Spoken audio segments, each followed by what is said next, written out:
Hello my dear student, आप सभी का स्वागत है इसके सर यूट्यूब चैनल पे। आज आप लोगों के लिए 12th फिजिक्स में तो आपके बिहार बोर्ड एग्जाम में टोटल 5 वीवीआई लॉन्ग क्वेश्चन पूछा जाता है, जिस 3 लॉन्ग क्वेश्चन का आप लोगों को आंसर देना होता है और हर एक क्वेश्चन 5 मार्क्स का होता है। तो आप लोगों को 15 मार्क्स मिलने वाला है लॉन्ग क्वेश्चन से, और 15 मार्क्स का आप लोगों को जुगाड़ कर दिए हैं हम। इसमें 25 वीवीआई लॉन्ग क्वेश्चन बताएंगे आप लोगों को, जिसमें 5 लॉन्ग क्वेश्चन आप लोगों को इसी सेशन से मिलेगा। लेकिन आप लोगों के एग्जाम में बनाना कितना है? 3। तो आप लोग 3 इस सेशन को देख लीजिए, आपको लॉन्ग क्वेश्चन का कोई टेंशन नहीं होगा। और इसका एक लेक्चर हो चुका है, पहला लेक्चर हो चुका है जिसमें हम 2 वीवीआई लॉन्ग क्वेश्चन बता चुके हैं। इसका आज दूसरा लेक्चर है जिसमें हम आज करने वाले हैं विद्युत द्विध्रुव के कारण विद्युत विभव का मान निकालने वाले हैं अक्षीय तथा निरक्षीय स्थिति में। तो चलिए इस वीडियो को स्टार्ट करते हैं, ध्यान से देखिएगा।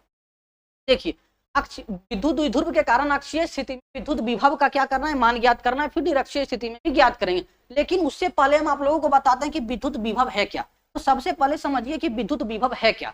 तो देखिए, एग्जाम में कुछ इस टाइप से आप लोगों के एग्जाम में क्वेश्चन पूछेगा। मान लीजिए क्वेश्चन नंबर 1 है कि विद्युत विभव क्या है, इलेक्ट्रिक पोटेंशियल किसे कहते हैं। इस तरह से एग्जाम में क्वेश्चन पूछे, या तो ये पूछे कि विद्युत विभव क्या है, या तो विद्युत विभव से क्या समझते हैं। तीनों क्वेश्चन का मतलब इसी तरह से आप लोगों को आंसर देना है। मान लीजिए क्वेश्चन नंबर 1 ही था, तो आप लोगों के बिहार बोर्ड के एग्जाम में आप लोगों को बीचों बीच में लिखना है कि क्वेश्चन नंबर 1। देखिए, आप लोगों को ब्लैक पेन से क्या करना है? डैश देना। ब्लैक पेन से हेडिंग लिखना है क्वेश्चन नंबर 1। यहाँ पे फिर अगर जिसका हेडिंग बन सके उसका हेडिंग बनाइएगा। इसका देखिए हेडिंग बन रहा था विद्युत विभव, देखिए क्या कर दिए, हेडिंग बना दिए। जिस एग्जामिनर जो कॉपी चेक करेंगे उसको पता चल जाएगा कि क्वेश्चन नंबर 1 का आंसर दे रहा है और विद्युत विभव का ही परिभाषा लिख रहा है। तो विद्युत विभव का परिभाषा देखिए क्या होता है, ध्यान से समझिएगा। विद्युत विभव किसे कहते हैं? अनंत से इकाई धनावेश को विद्युत क्षेत्र में किसी बिंदु तक लाने में जितना कार्य करना पड़ता है उसे उस बिंदु का विद्युत विभव कहते हैं। ध्यान से देखिए, इसका फार्मूला कितना होता है? V बराबर W/Q। इसी फार्मूला में इसका परिभाषा छुपा हुआ है। W बटा कितना हो गया? Q। तो यहाँ पे देखिए क्या करना, एकांक। इसको क्या लेना? एकांक, मतलब 1। तो जैसे इसको 1 ले लिए तो ये पूरा क्या हो गया? 1। तो जो कार्य बचा वही तो क्या है? विद्युत विभव है। तो परिभाषा बोलिएगा, एकांक धनावेश को अनंत से विद्युत क्षेत्र के अंदर किसी बिंदु तक लाने में जो कार्य करना पड़ता है उसी को विद्युत विभव कहते हैं। एकांक धनावेश को अनंत से विद्युत क्षेत्र के अंदर किसी बिंदु तक लाने में जो कार्य करना पड़ता है उसी को क्या बोलते हैं? विद्युत विभव। और विभवांतर का परिभाषा कुछ इसी टाइप से होता है, उसको भी क्या लिखते हैं? W/Q। तो उसका परिभाषा इस तरह बोलिएगा, एकांक धनावेश को किसी विद्युत क्षेत्र के अंदर किसी एक बिंदु से दूसरे बिंदु तक लाने में जो कार्य करना पड़ता है उसे हम विभवांतर कहते हैं। उसे क्या बोलते हैं? विभवांतर। तो एक बिंदु से दूसरे बिंदु तक लाएंगे तो विभवांतर, और अनंत से विद्युत क्षेत्र के अंदर किसी बिंदु तक लाने में जो कार्य करना पड़ेगा उसे हम विद्युत विभव कहते हैं। देख लीजिए, यहाँ पे मान लीजिए क्या है, कोई एकांक धनावेश है, कोई क्या है? धनावेश को अनंत पे है, जिसको लाने में विद्युत क्षेत्र है, ये क्या है? कोई प्लस क्यू आवेश है, इसके कारण विद्युत क्षेत्र उत्पन्न हुआ है। तो इसके अंदर लाने में जो कार्य करना पड़ेगा उसी को क्या बोलेंगे? विद्युत विभव। यहाँ पे देखिए प्लस आवेश है तो विद्युत क्षेत्र उत्पन्न हुआ, और यहाँ पे भी मान लीजिए प्लस आवेश है। तो जैसे इसको उठा के लाएंगे तो जैसे इसका क्षेत्र में आएगा तो क्या करेगा? विरोध करेगा। विरोध करना पड़ेगा कि विरोध करेगा, बोलेगा प्लस प्लस से हम प्रतिकर्षण करो। तो जो विरोध करेगा तो एकदम विरोध करेगा, वही क्या होगा? कार्य के रूप में इकट्ठा होते रहेगा, और वही कार्य जो इकट्ठा होगा उसी को क्या बोल देंगे? हम विद्युत विभव कह देंगे। ठीक ना? तो ये विद्युत विभव आप लोगों को समझ में आ गया होगा। विद्युत विभव बराबर कितना होता है? W/Q। अगर देखिए आप लोग शॉर्ट क्वेश्चन याद रखते हैं, देखिए इससे ऑब्जेक्टिव क्वेश्चन बन रहा है, इसका मात्रा क्या हो जाएगा बताइए? तो विद्युत विभव का मात्रा क्या होगा? एक मात्रा क्या होगा? एक कार्य का मात्रा कितना होता है? जूल। कार्य का मात्रा बाबू कितना हो गया? जूल में जूल। और आवेश का ऐसा मात्रा क्या हो गया? कूलाम। तो J/Q मतलब क्या होगा? जूल बटा कूलाम क्या होता है? विद्युत विभव का मात्रक। ये भी हो सकता है। और इसी को क्या बोलते हैं? वोल्ट। इसी को क्या बोलते हैं? वोल्ट। ये जो है ना, इसी को क्या बोल देते हैं? वोल्ट। तो 1 वोल्ट बराबर भी एग्जाम में पूछे कि 1 वोल्ट बराबर कितना होता है? तो जूल बटा कितना होगा? कूलाम। ये भी एग्जाम में पूछा गया है। तो 1 वोल्ट बराबर कितना होगा? जूल बटा कूलाम। और इसका मात्रक हो सकता है जूल बटा कूलाम हो सकता है, या तो डायरेक्ट वोल्ट भी आप लोगों को मिल सकता है। अब बताइए इसका बीमा क्या होगा? इसका बीमा क्या होगा? इस सब फार्मूला से बीमा बना लीजिए। क्या बना लीजिए? फार्मूला से। देखिए फार्मूला से बना के दिखाते हैं। फार्मूला से बनाइएगा, कितना होगा? V बराबर W बटा कितना होता है? Q। W/Q। तो कार्य का बीमा कितना होता है बताइए? तो कार्य का जो बीमा होता है ml स्क्वायर T पे पावर -2 होता है, ये कार्य का बीमा हुआ। और आवेश का बीमा कितना होता है? AT। आवेश का बीमा होता है बाबू AT। तो बताइए क्या हो जाएगा? M हो जाएगा, और L के पावर 2 है तो L के पावर 2 ही रहेगा। अब बताइए जब ये T ऊपर जाएगा तो इस पे क्या है? इस पे कितना 1। तो जैसे T ऊपर जाएगा तो कितना होगा? माइनस में बदल जाएगा। तो T कितना हो जाएगा? T के पावर -3 और A ऊपर जाएगा तो कितना होगा? -A। कितना होगा? A पे पावर -1। कितना होगा -1। ये आप लोगों को अब दिखता होगा, अब दिख रहा होगा, a के पावर कितना हो गया -1। और शॉर्ट में याद करना चाहते हैं विभव का मात्रक तो कितना होगा, इसके पावर कुछ नहीं तो 1 है, तो कितना होगा 12 - 31। 12 - 31 क्या होगा 12 - 31। लेकिन हम आप लोगों को यही सजेशन देंगे कि फार्मूला रखिए W/Q, कार्य का बीमा लिखिए और आवेश का बीमा लिखिए और सोल्व करके बना दीजिए। क्या हुआ, इसका क्या हो गया, ये हो गया बाबू, इसका क्या हो गया बीमा। अब देखिए यह एक क्या है, अदिश राशि। सबसे इंपॉर्टेंट यही बात है, यह एक अदिश राशि है, लेकिन विद्युत क्षेत्र क्या था, सदिश राशि था। जब विद्युत क्षेत्र एक सदिश राशि था तो उस समय कंडीशन कुछ अलग हुआ था जब हम प्रूव किए थे, लेकिन आज ये क्या है, अदिश राशि है। इसका मतलब इसका दिशा से कोई लेन देन नहीं है, इसका दिशा से कोई लेन देन नहीं है, ये अदिश राशि है। ये आप लोगों को बहुत ज्यादा ध्यान देना है क्योंकि इसी पे सारा खेल है। आज जो प्रूव करेंगे ना, ये अदिश राशि है जिसके कारण इसके दिशा का कोई मतलब नहीं है, सिर्फ ओनली परिमाण से मतलब है। तो इसका कुछ शॉर्ट क्वेश्चन हुआ और पॉजिटिव क्वेश्चन हुआ।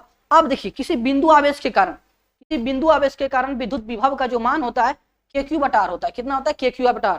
मान लीजिए यहाँ पे प्लस कोई आवेश है तो ये क्या है बिंदु आवेश। तो बिंदु आवेश के कारण किसी बिंदु पे, यहाँ पे है तो यहाँ पे है तो यहाँ पे, यहाँ पे किसी बिंदु पे आप लोग अगर इस आवेश के कारण विद्युत विभव निकालिएगा तो इसका फॉर्मूला होता है V बराबर KQ/R। KQ बटा कितना होता है KQ/R। बोलिएगा सर ये K क्या है, तो K के जगह पे हम बार बार बताते हैं K का मान कितना होता है 1/4 pi epsilon not. 4 pi epsilon not कितना होता है Q/R। Q/R होता है ये V बराबर क्या हुआ बाबू फार्मूला, ये V बराबर हुआ फार्मूला। कोई दिक्कत, K हम इसलिए लिखते हैं ताकि छोटा लगता है देखने में। ये कितना हो गया 1/4 pi epsilon not. 1/4 pi epsilon not का मान कितना होता है आप लोग बता सकते हैं कमेंट बॉक्स में। 9 × 10 के पावर कितना होता है 10 के पावर 9, 10 के पावर 9 और आप लोग उसका मात्रक बना लीजिएगा। तो ये हुआ K के जगह पे ये भी लिख सकते हैं आप लोग, इसका मान भी लिख सकते हैं या तो ये भी लिख सकते हैं। तो हम यही सजेशन देंगे, इसको याद रखिए KQ, ताकि छोटा लगे दिखने में, आप लोगों को ज्यादा भारी ना हो। ये हो गया बिंदु आवेश के कारण, इसका यूज होगा, इसीलिए हम आप लोगों को बता रहे हैं, इसी का यूज होगा जब आगे प्रूव करेंगे। तो इतना आप लोगों को समझ में आ गया होगा। तो ये फार्मूला यहाँ पे बन रहा है कि विभव व्युत्क्रमानुपाती होता है दूरी का। इसका मतलब ये दूरी बढ़ाइएगा तो विभव क्या होगा घटेगा, विभव क्या होगा घटेगा। यदि दूरी को घटाइएगा, दूरी को क्या करना है बाबू आप लोगों को घटाना, जब दूरी को घटाइएगा तो विभव का मान क्या होगा बढ़ेगा। ये आप लोगों को संबंध बता रहा है, ठीक ना। तो ये आप देखिए हम क्या करते हैं प्रूव करते हैं। अब आप लोगों के लिए प्रूव करते हैं। 2 लॉन्ग क्वेश्चन हो गया, इसीलिए यहाँ पे नंबर कितना गया है बाबू 3। 2 लॉन्ग क्वेश्चन पहला वीडियो में करवा दिए, आपका दूसरा वीडियो है VVI लॉन्ग क्वेश्चन का। इसमें बोल रहा है विद्युत द्विध्रुव के कारण अक्षीय स्थिति में विद्युत विभव का मान ज्ञात करना है। क्या ज्ञात करना है विद्युत विभव का मान। तो विद्युत विभव आप लोग समझ चुके हैं, बिंदु आवेश के कारण जो विद्युत विभव का मान होता है KQ बटा कितना होता है R होता है। तो अब देखिए सबसे पहले विद्युत द्विध्रुव समझना होगा। तो विद्युत द्विध्रुव अगले वीडियो में भी हम बता चुके हैं। तो विद्युत द्विध्रुव होता क्या है, पहले विद्युत द्विध्रुव समझना होगा। तो विद्युत द्विध्रुव में क्या होता है, समान परिमाण के 2 आवेश होता है लेकिन विपरीत चिन्ह होता है, और 12 दूरी पे स्थित होता है, उसे विद्युत द्विध्रुव कहते हैं। समझ में आ गया। और विद्युत द्विध्रुव, ये विद्युत द्विध्रुव हुआ, और एक होता है विद्युत द्विध्रुव आघूर्ण। विद्युत द्विध्रुव आघूर्ण को P द्वारा सूचित किया जाता है। इसके बराबर फार्मूला होता है Q × 12। Q इंटू कितना होता है 12। इसका भी क्या होगा यूज होगा जब हम प्रूव करेंगे। तो ये एक क्या है -Q आवेश और +Q आवेश है क्या है, कोई विद्युत द्विध्रुव है। इसका केंद्र क्या है O, मान लीजिए केंद्र O है, और इसकी द्विध्रुव जो लंबाई होती है ना बाबू, द्विध्रुव लंबाई है कितना होता है 12। ये पूरा लंबाई होता है 12। यहाँ तक हो गया पूरा लंबाई 12, तो ये हो गया L लंबाई, ये हो गया क्या L लंबाई। यहाँ तक में कोई दिक्कत। और हमको अक्षीय स्थिति में ज्ञात करना है, क्या करना है अक्षीय स्थिति में। तो कोई भी द्विध्रुव होता है ना बाबू, ये मान लीजिए क्या है विद्युत द्विध्रुव है। विद्युत द्विध्रुव कैसे पता चला, क्योंकि -Q आवेश है, -Q आवेश, और ये क्या है +Q आवेश। तो ये हो गया विद्युत द्विध्रुव। तो इसकी जो इस लाइन में जो यहाँ पे इस बिंदु पे आप लोग कहीं पे निकालिए, इधर निकालिए तो इधर, ये होता है अक्षीय स्थिति। इसके ऊपर जाइए ऐसे, या तो इसके नीचे जाइए लंबवत, तो ये क्या हो जाएगा निरक्षीय स्थिति। लेकिन हम निकाल रहे हैं अक्षीय स्थिति में। तो क्या निकाल रहे हैं अक्षीय स्थिति में, तो अक्षीय स्थिति में बिंदु A पे हम निकाल रहे हैं विद्युत विभव का मान। तो वहां पे हमको छोटा सा परीक्षण आवेश रखना पड़ेगा जिसका मान बहुत कम है, +1 रख लिए, ठीक ना। यहाँ तक में कोई दिक्कत नहीं। मान लीजिए जब भी आप विद्युत द्विध्रुव के कारण विद्युत विभव का मान निकालते हैं ना, तो दूरी को माना जाता है केंद्र से R दूरी पे हम क्या निकाल रहे हैं, R दूरी पे हम निकाल रहे हैं विद्युत विभव का मान। तो यहाँ से यहाँ तक की दूरी कितना होगी R, तो यहाँ से तक की हो गया बाबू R। तो बताइए छोटका दूरिया कितना होगा, छोटका दूरिया कितना होगा, ये पूरा बड़का दूरिया कितना है R, ये पूरा बड़का दूरिया R है, ये छोटका दूरिया L है। ये पूरा बड़का दूरिया में ये छोटका L घटा देंगे तो ये छोटका दूरिया निकल जाएगा, ये वाला निकलेगा। तो R माइनस L निकालेंगे तो ये वाला निकल जाएगा, कोई दिक्कत।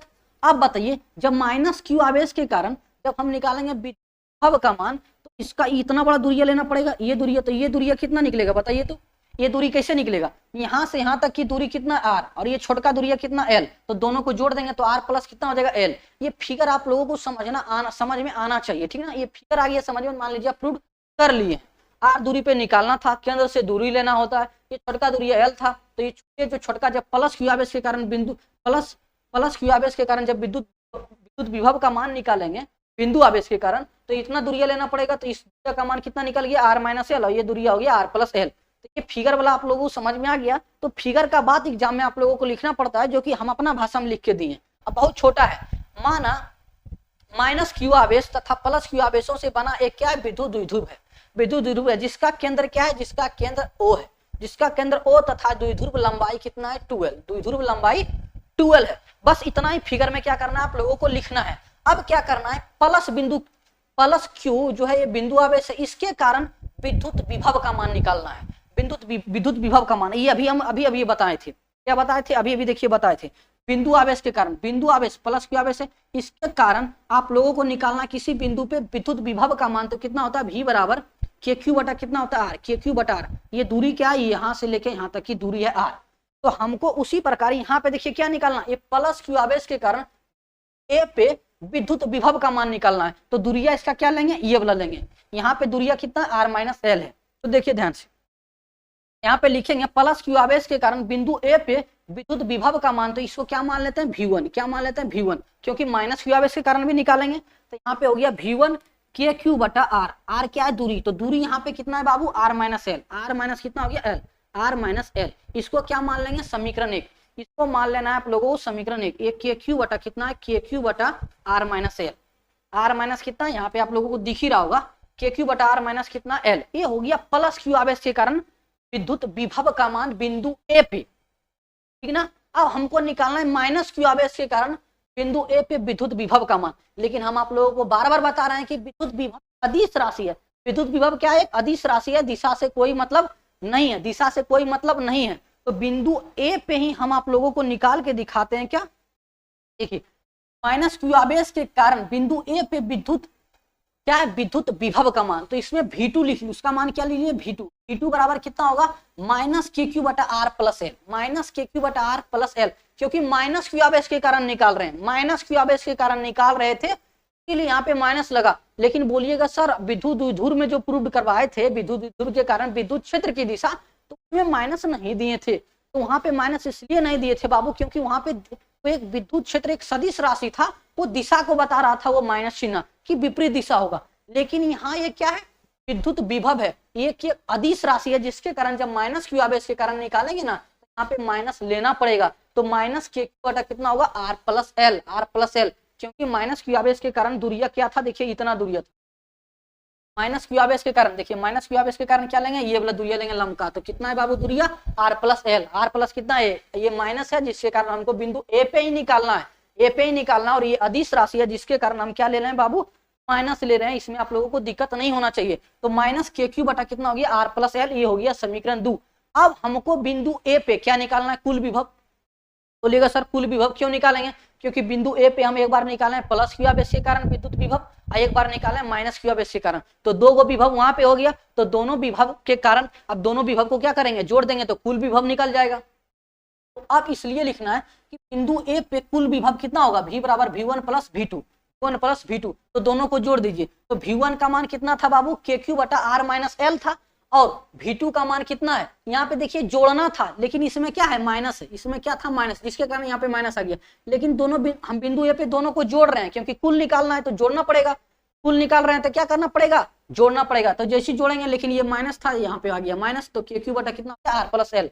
अब इसको क्या करना है बाबू, हल करना है। अब जैसे इसको हल करते हैं तो क्या कीजिएगा क्या, यहाँ पे के क्यू को कॉमन लीजिए। क्या करना है आप लोगों को, के क्यू को कॉमन लीजिए, दोनों साइड है।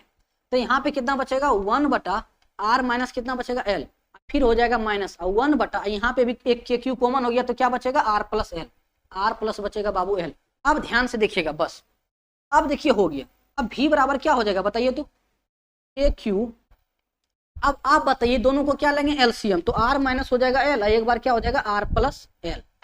ये दोनों क्या ले लिए बाबू, एलसीएम। इन दोनों में क्या लिए, एलसीएम, तो ये दोनों लिखा गया। जब r माइनस एल से भागा देंगे इसमें, ये पूरा पूरी कट जाएगा तो क्या बचेगा, r प्लस एल। r प्लस एल गुना करेंगे 1 तो उतना ही रह जाएगा, तो कितना होगा, r प्लस एल। अब देखिए बीच में माइनस है तो यहाँ पे क्या लगा देंगे, माइनस, और ब्रैकेट दे देंगे, क्योंकि यहाँ पे माइनस है तो अंदर वाला चिन्ह चेंज कर देगा, इसीलिए ब्रैकेट लगा दिए ताकि गलती ना हो।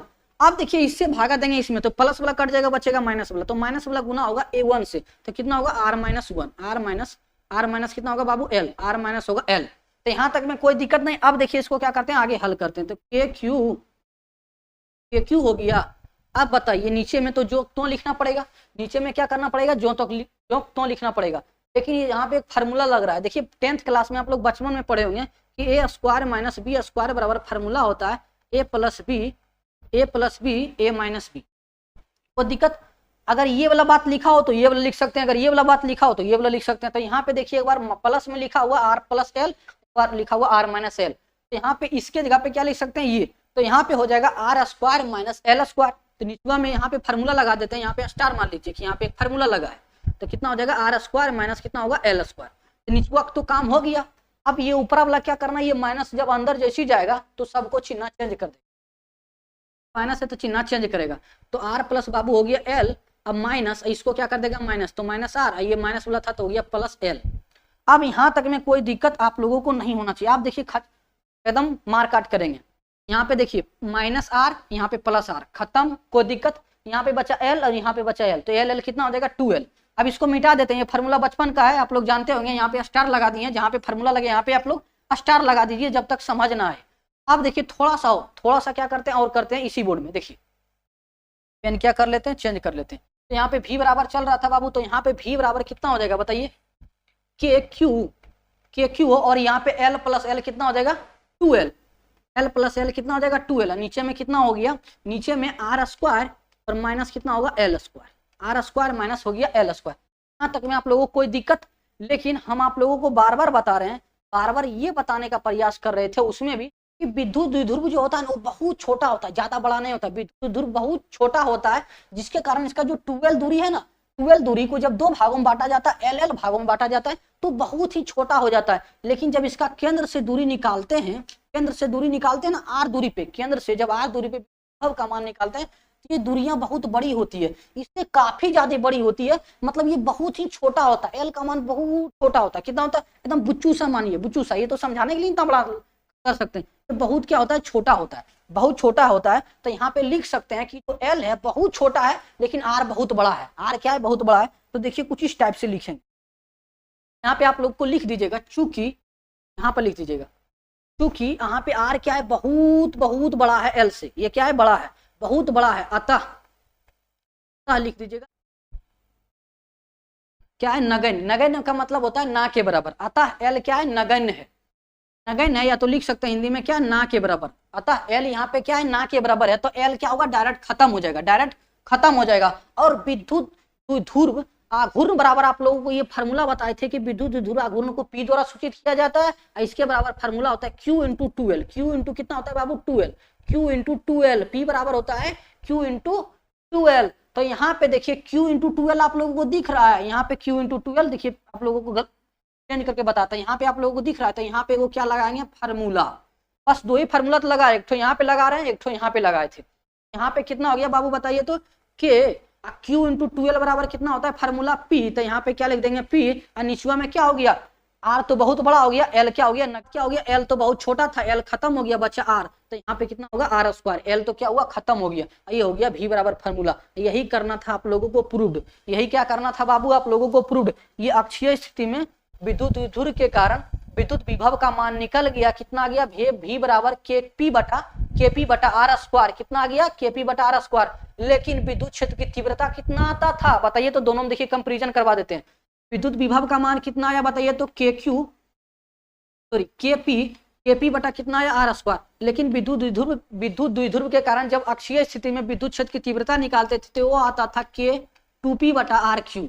हम दोनों को एक ही साथ याद करते थे, इसमें होता है K2P बटा RQ, इसमें एक पावर कम होता है, क्या होता है, एक पावर कम होता है। तो ये अक्षीय स्थिति में निकला, तो यहाँ पे विभव के साथ दूरी का संबंध कितना है, 1 बटा R स्क्वायर के व्युत्क्रमानुपाती। लेकिन यहाँ पे क्या संबंध है बाबू, ई का संबंध है 1/RQ के व्युत्क्रमानुपाती। तो यहाँ तक में कोई दिक्कत नहीं होना चाहिए। अब आप लोगों को निरक्षीय स्थिति में प्रूव करवाते हैं। क्या करवाते हैं? निरक्षीय स्थिति में विद्युत द्विध्रुव के कारण निरक्षीय स्थिति में विद्युत विभव का मान। तो सबसे पहले क्या, ये देखिए, सबसे पहले ये आप लोगों को -Q और +Q आवेश, ये क्या है? विद्युत द्विध्रुव है। इसके ऊपर या तो नीचे क्या होगा, इसके ऊपर या नीचे लंबवत जो होगा वो निरक्षीय स्थिति होगा। तो इसके ऊपर बिंदु ए पे हम क्या मान निकाल रहे हैं? विद्युत विभव का मान, जो कि निरक्षीय स्थिति को दर्शा रहा है। यहाँ पे क्या है बाबू? विद्युत द्विध्रुव का बीचों बीच में क्या है? केंद्र है। क्या है? केंद्र है। तो क्या मान लेते हैं? ओ। ये पूरा दूरिया कितना होता है बाबू? 2L। कितना होता है? 2L। तो ये दूरिया हो गया L, ये भी दूरिया कितना हो गया? L। और R दूरी पे हम निकाल रहे हैं बिंदु ए पे विद्युत विभव का मान। तो यहाँ पे एक छोटा सा परीक्षण आवेश लेना पड़ेगा, +Q आवेश, जिसके कारण हम निकाल सकें, क्या करें? निकाल सकें विद्युत विभव का मान -Q आवेश के कारण और +Q आवेश के कारण। सबसे पहले दूरी की आवश्यकता होगी, क्योंकि ये भी एक बिंदु आवेश हो जाएगा और ये भी एक बिंदु आवेश हो जाएगा। जब ये दोनों बिंदु आवेश को मिला देते हैं तो हो जाता है विद्युत द्विध्रुव। लेकिन ये इसको हम अलग बिंदु आवेश मान रहे हैं, तो ये अलग बिंदु आवेश के कारण जब विद्युत विभव का मान निकालेंगे बिंदु ए पे, तो दूरी की आवश्यकता होगी। तो ये दूरी की आवश्यकता होगी, तो ये दूरिया कैसे निकलेगा? अनिरक्षीय स्थिति है, इसका मतलब लंबवत होगा। इसका मतलब ये कोना और ये कोना कितना होगा? 90 डिग्री होगा। कोई दिक्कत? तो ये जब 90 डिग्री होगा तो ये त्रिभुज आप लोगों को दिख रहा होगा। आप चश्मा लगा के देखिए तो ऐसे देखिए, जैसे भी देखिए आप लोगों को दिख रहा होगा कि एक समकोण त्रिभुज बन रहा है। और जब ये एक समकोण त्रिभुज बन रहा है तो इसको यदि हम थीटा मानते हैं तो ये हो जाएगा P हो जाएगा, यानी लंब हो जाएगा। और ये क्या हो जाएगा? आधार। तो ये हो जाएगा बाबू क्या? कर्ण। तो कर्ण का मान कैसे निकलता है? कर्ण का मान आप लोग पढ़े होंगे कि H बराबर होता है √P² + B²। P² + B²। P को बोलते हैं लंब, B को बोलते हैं आधार यानी बेस। तो यहाँ पे आधार का मान, यहाँ पे लंब का मान कितना है? ये R दूरी पे निकाल रहे हैं, तो R का मान क्या है? लंब का मान तो R²। अब प्लस, अब B के जगह पे क्या लेंगे? L। क्या लेंगे? L। तो यहाँ पे क्या हो जाएगा? L² के √। तो H का मान कितना निकला? R² + L² के √। तो वही बात देखिए यहाँ पे लिखा हुआ R² + L² के √। इतना दूरिया बाबू ये है, उतने दूरिया ना ये भी होगा। ये भी क्या होगा? दोनों क्या होगा? बराबर। तो ये भी इसको ऐसे निकाले या तो इस त्रिभुज से निकालिए। बात क्या है? बराबर। तो दोनों दूरिया क्या है? समान है। तो दोनों दूरिया लिख दिए, क्योंकि दूरी क्या होगा? यूज होगा। अब फिर से आप लोगों को लिखना है चित्र के बारे में। चित्र के बारे में एकदम सटीक लाइन, वन लाइन है कि -Q आवेश तथा +Q आवेश से बना एक विद्युत द्विध्रुव है, जिसका केंद्र O तथा द्विध्रुव लंबाई 2L है। अब आप लोगों को सिंपली क्या करना है? +Q आवेश के कारण क्या करना है बाबू? +Q आवेश के कारण, +Q आवेश के कारण बिंदु ए पे विद्युत विभव का मान निकालना। क्या निकालना है? विद्युत विभव का मान निकालना है। और विद्युत द्विध्रुव के कारण जब निरक्षीय स्थिति में विद्युत विभव का मान निकालते हैं तो कितना आता है? 0 आता है। ये तो आप लोगों को याद होना ही चाहिए और यही हमको प्रूव करना है। तो क्या करना है? लाना है, ये प्रूव करना है, 0 लाना है। यहाँ पे हम पहले लिख दिए थे फार्मूला कि 0 आता है। 0 आता कैसे है वो लाना है, वो प्रूव करने के लिए पूछ देता है। ऑब्जेक्टिव में भी पूछता है इसको बार बार, तो बोलिएगा निरक्षीय स्थिति में 0 आता है, पर आता कैसे है भाई? तो इसको लॉन्ग क्वेश्चन में पूछेगा ना 5 मार्क्स में, और ये 2 बार पूछा गया है और 24 लिख के दे दिए हैं कि हो सकता है 24 में पूछे। तो +Q आवेश के कारण ध्यान से देखिएगा, जब +Q आवेश के कारण निकालेंगे तो ए पे विद्युत विभव का मान, तो इसको क्या लेंगे? V1 KQ बटा कितना होता है? R। KQ बटा R। लेकिन इसका दूरिया का मान कितना है? √R² + L²। तो दूरी की जगह पे क्या लिख दिए? √R² + L²। ये हो गया बाबू समीकरण 1। अब हम निकालेंगे -Q आवेश के कारण बिंदु ए पे विद्युत विभव का मान, तो वो भी कितना होगा? इतना ही होगा। लेकिन अगुआ में क्या लग जाएगा बाबू? माइनस। सर माइनस क्यों लगेगा? तो हम बार बार बता रहे हैं विद्युत विभव एक अदिश राशि है। अदिश राशि है, इसको दिशा से मतलब है ही नहीं। उसमें दिशा से मतलब था जब विद्युत क्षेत्र की तीव्रता निकाल रहे थे, तो जब दिशा से मतलब था तो वहां पे माइनस नहीं आया था, लेकिन यहाँ पे क्या आएगा बाबू? आएगा बाबू माइनस। तो माइनस आएगा तो देखिए जैसे ही हम निकालेंगे -Q आवेश के कारण बिंदु ए पे विद्युत विभव का मान, तो कितना आएगा? V2 इसको कर लेंगे और कितना होगा? -KQ बटा √R² + L²। क्योंकि दूरिया तो दोनों का बाबू था कितना? सेम। दूरिया कितना था? सेम। तो इसको मान लेंगे समीकरण 2। अब हमको निकालना है बिंदु ए पे। क्या करना है? ये बिंदु ए पे इस आवेश के कारण निकाल भी लिए और इस आवेश के कारण निकाल लिए। दोनों का क्या आया? मान बराबर आया। बस ये नेगेटिव में आया, ये पॉजिटिव में आया। दोनों क्या आया? बराबर। बोलिएगा सर दोनों बराबर क्यों आया? क्योंकि ये दोनों आवेश परिमाण में समान होता है। दोनों आवेश परिमाण में क्या होता है? समान होता है। और दूरिया समान है, जिसके कारण ये दोनों आवेश के कारण विद्युत ए पे विद्युत विभव का मान क्या आया? समान आया। लेकिन एक नेगेटिव में आया, एक पॉजिटिव में आया। तो जैसे जब हम बिंदु ए पे कुल विभव निकालेंगे तो दोनों को जोड़ना पड़ेगा। अब जैसे ही दोनों को जोड़ेंगे, देखिए बिंदु ए पे क्या निकालेंगे, कुल विभव, तो कितना होगा V1 प्लस V2। अब जैसे ही जोड़ेंगे तो एगो पॉजिटिव में था एगो निगेटिव में था, दोनों का लंका लग जाएगा, लंका लगेगा तो V बराबर कितना आ गया 0, यानी निरक्षीय स्थिति में क्या गया, विद्युत विभव का मान आ गया 0। ये हम प्रूव करके दिखा दिए, तो यहाँ पे लिख दिए, अर्थात विद्युत ध्रुव के कारण निरक्षीय स्थिति में विद्युत विभव का मान कितना होता है, 0 होता है। और ये भी आई ऑब्जेक्टिव क्वेश्चन भी है, इतना बार पूछा है, पूछिए मत, भी ऑब्जेक्टिव क्वेश्चन है, डायरेक्ट याद रखिए ऑब्जेक्टिव क्वेश्चन में बनेगा, इसको प्रूव कर लीजिए, 5 मार्क्स आप लोगों को मिलेगा। तो कितना छोटा है, आप लोगों को क्या करेंगे, पीडीएफ दे देंगे। अगले 2 क्वेश्चन भी करवाए थे तो उसका भी पीडीएफ नहीं दिए थे, आज जो हम करवाएं 2 क्वेश्चन 4 क्वेश्चन हो जाएगा, चारों क्वेश्चन का आप लोगों को पीडीएफ क्या होगा, मिल जाएगा, आप लोगों को मिल जाएगा व्हाट्सएप ग्रुप में। मेरा नंबर लिख लीजिए 6380, ये क्या है मेरा नंबर है, इस पे आप लोग मैसेज कीजिएगा, आप लोगों को मैथ का, फिजिक्स का, हिंदी का सबका पीडीएफ मिल जाएगा। और हिंदी का क्लास यूट्यूब पे चल रहा है तो आप लोग देख लीजिएगा। आज अभी संपूर्ण क्रांति का क्या करवाने हैं, ऑब्जेक्टिव प्रैक्टिस करवाने वाले हैं। तो मिलते हैं नेक्स्ट वीडियो में, तब तक के लिए जय हिंद।